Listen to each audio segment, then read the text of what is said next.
So, with both of these single barrels coming from Sazerac, is the one from the north a little better? Let's find out.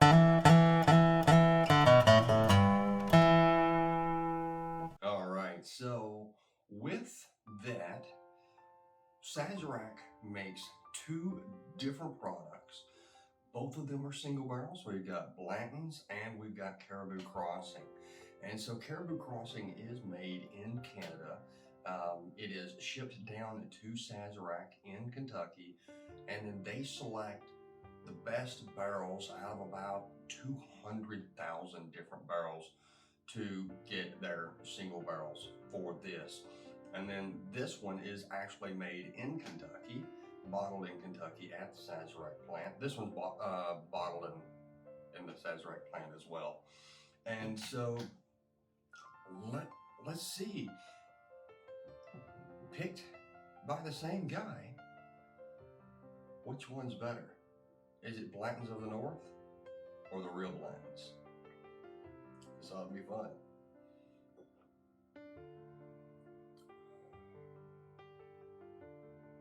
Oh, there's a significant sweetness on the Caribou that is not on the regular Blanton's. This really smells more like just a regular bourbon. You get the vanilla and the brown sugar and the caramels. Okay, it smells good. Don't get me wrong, it smells good, but it doesn't stand out and go, wow. That's what I was looking for, that wow feature, especially for all the hype, right? That smell is just so much nicer on the nose. It definitely has a sweeter characteristic.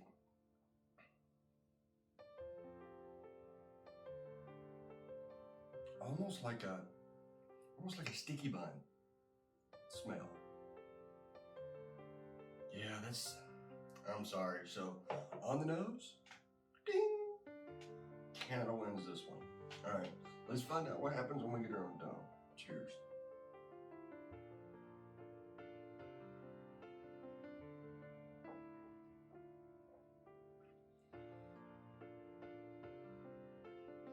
It's not bad. Not great. It is nice and warm. Very nice and warm. Got a lot of Kentucky hug, since this one comes from Kentucky. And very light. It is very oily, very viscous. So I get a lot of the flavors still hanging out in the mouth. But those flavors are what you would expect from just a normal bourbon. I would say that it's not a bad single barrel.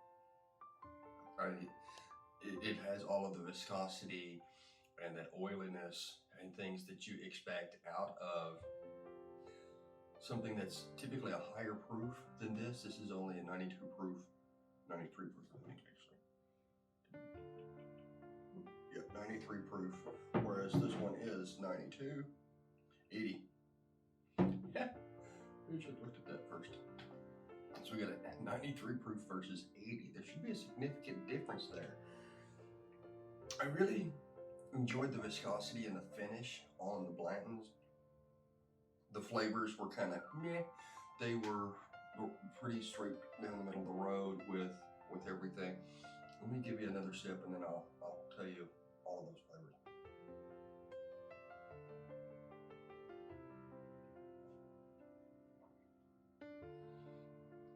Okay. So somewhere in there, there's a little bit of a sour note, like a sour grape note. So it's not like off-putting, but it kind of shocks you a little bit. There is plenty of baking spices and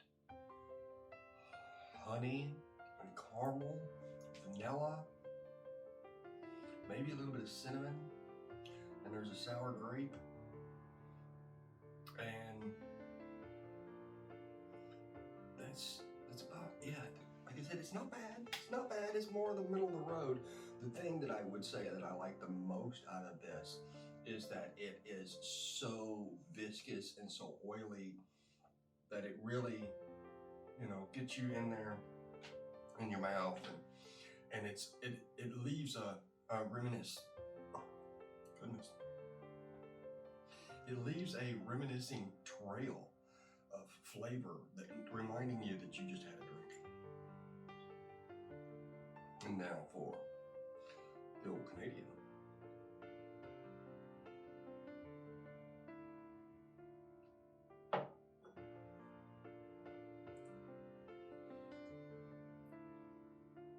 Okay.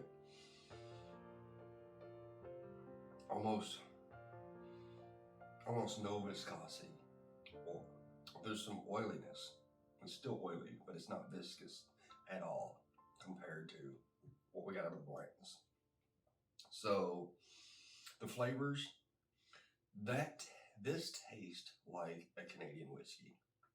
It just does. There is some stuff in here, the flavor palette and everything, the way it all mixes together is very straightforward, saying, yeah, you're drinking a Canadian whiskey. I like it, don't get me wrong, I do like it.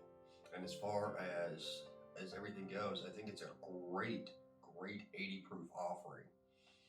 But I'm gonna have to say, believe it or not, that I think I prefer the Blantons over the Caribou Crossing. There is just more viscosity. This finish is thin compared to the Blantons. The flavors are not as deep. They're not as rich. They're not as vibrant. Even with that sour grape note that I get out of this one, it still ends up coming off nicer due to the fact that it lingers and stays with you. Like, I have no reminiscence of anything that I just drank out of that. It's gone.